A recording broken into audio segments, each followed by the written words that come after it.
Bem-vindo de volta.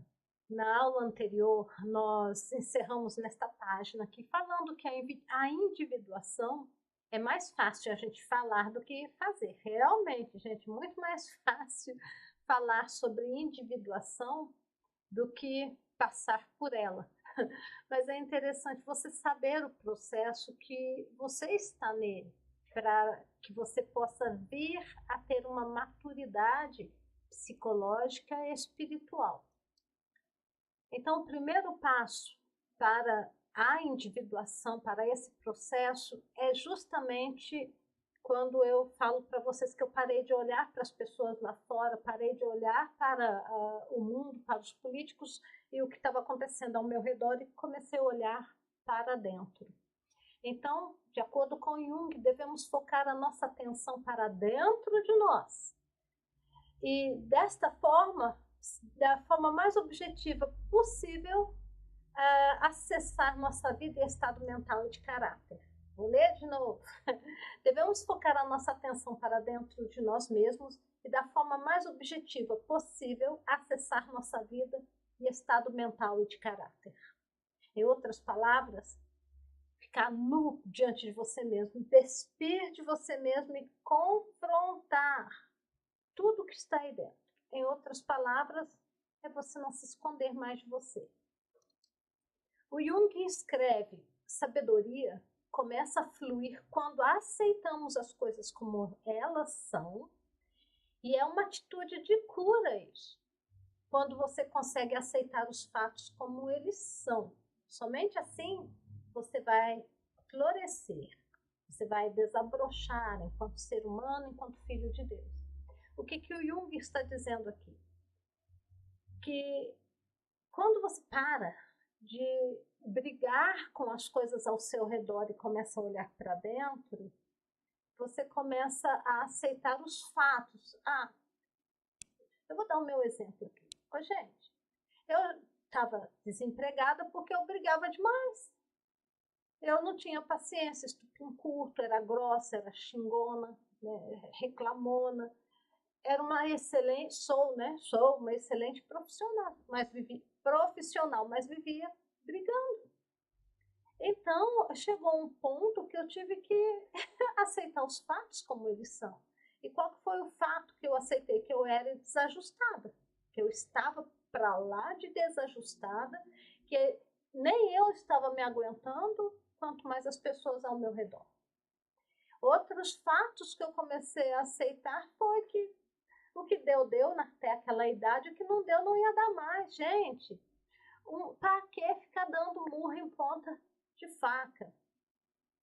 Você pensa assim, uma pessoa, põe assim, vamos pegar uma pessoa que não esteve com você no seu passado, não está com você no seu presente, vai estar com você no seu futuro? Vai ser alguém bom para você no seu futuro? No passado a pessoa não foi boa para você, no presente está sendo uma bisca ruim, vai ser bom no futuro? Quais as chances dessas pessoas que estão ao seu redor hoje estar lá no seu futuro, se não estão fazendo diferença nenhuma, a não ser causar danos e impactos emocionais para você agora no presente? É isso, a individuação faz a gente adquirir uma sabedoria de maturidade. Você vai olhar e falar assim, isso aqui eu não preciso carregar lá para frente. Isso aqui não vai estar comigo no meu futuro. Então, é começar a aceitar os fatos, o que realmente você se tornou, a pessoa que você veio a ser, que está sendo, se você gosta dela ou não, você tem que aceitar o fato.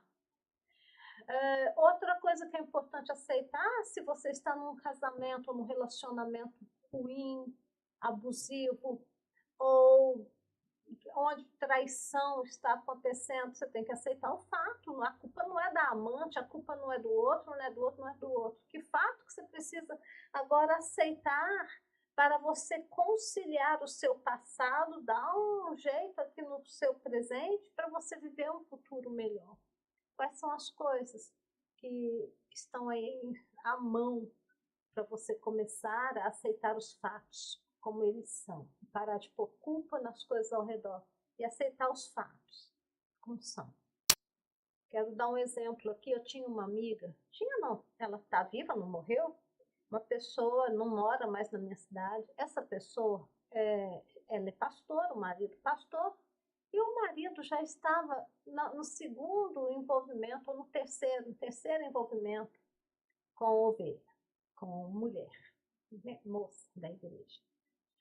E imagina, né? Imagine você num relacionamento com um líder e o marido ali no terceiro envolvimento. Não sei, ninguém sabe, ele nega. Então eu prefiro acreditar que houve um envolvimento sexual, mas houve sim um envolvimento emocional entre ele e a ovelha mais jovem.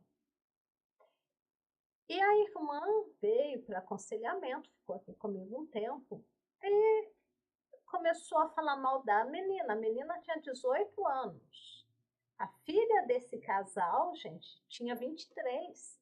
A mocinha da igreja era mais jovem do que a filha. E a irmã, nova convertida, garota. E foi falando da garota. Eu falei, ô irmã, você tem que aceitar o fato que seu marido é sem vergonha. Simples assim. Então, é esse aceitar os fatos que a sua ficha precisa cair. Parar de culpar as pessoas ao redor e ver as coisas como são. No caso dessa minha amiga, o marido dela, até então, estava sendo meio sem vergonha, né?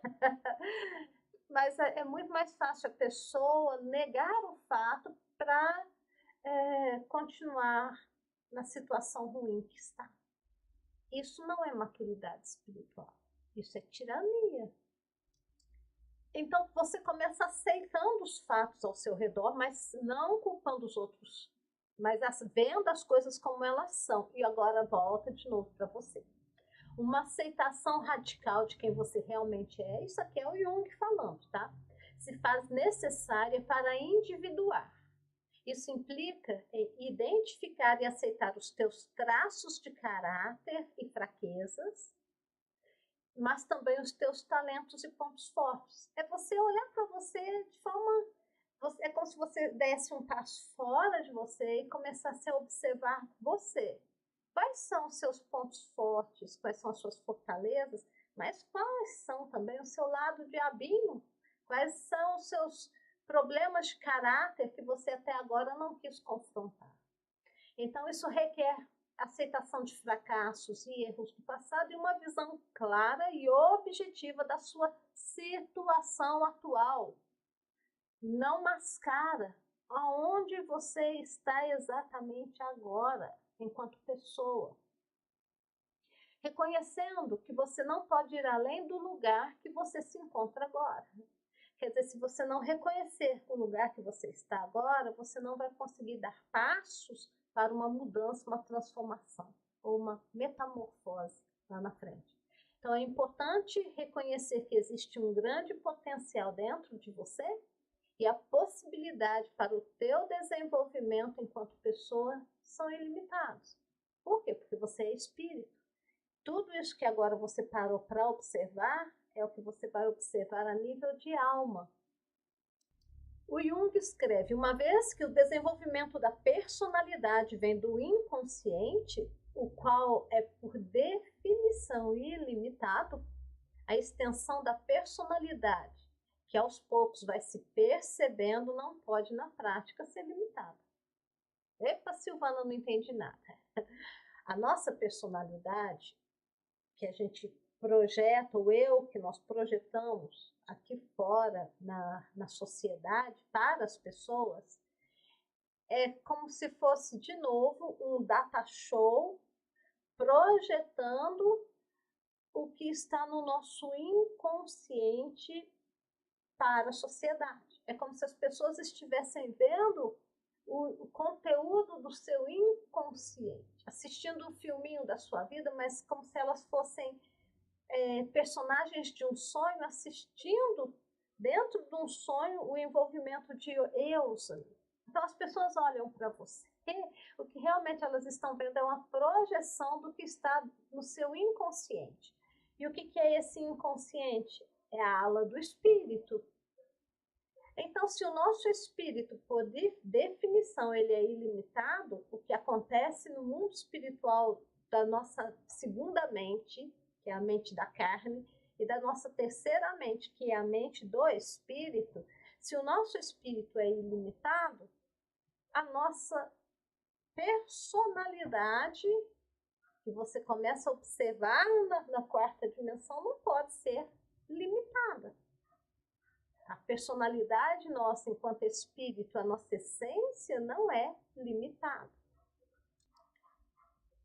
Lembrando de trazer aqui para você que é Jung, que diz que quanto mais para dentro de nós mergulhamos, quanto mais nós vamos conhecendo a nossa personalidade, mais espiritual a coisa fica. Quanto mais para dentro de nós entramos, mais no sobrenatural você vai tocando. Porque a nossa personalidade é como se nós fôssemos uma cebola e cheia de camadas ali, né?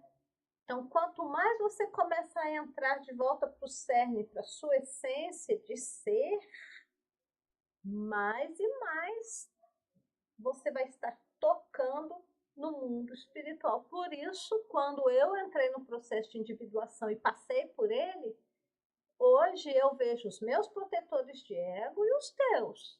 Porque a nossa personalidade é 100% espiritual. Ou é espiritual de Deus ou vai ser espiritual de Satanás. Que na verdade, protetores de ego nada mais são que demônios. Que é uma fita que Satanás escreveu aí na sua personalidade. É a projeção da sua sombra, da sombra de Satanás no mundo. Enquanto que, se você tende lá para o lado do Espírito Santo e é nascido de novo, é nova criatura, o que você vai projetar no mundo vai ser a imagem de Cristo. Porque é ele o nosso protetor de ego maior. Então, uma vez que ele toma as rédeas da nossa personalidade e vai revelando para nós, aos poucos, quem nós somos nele, agora a personalidade que você vai refletir no mundo é a personalidade da imagem e da semelhança de Deus, que é Cristo em nós, a esperança da glória. Eu vou parar essa aula aqui, a gente volta até daqui a pouco na próxima aula.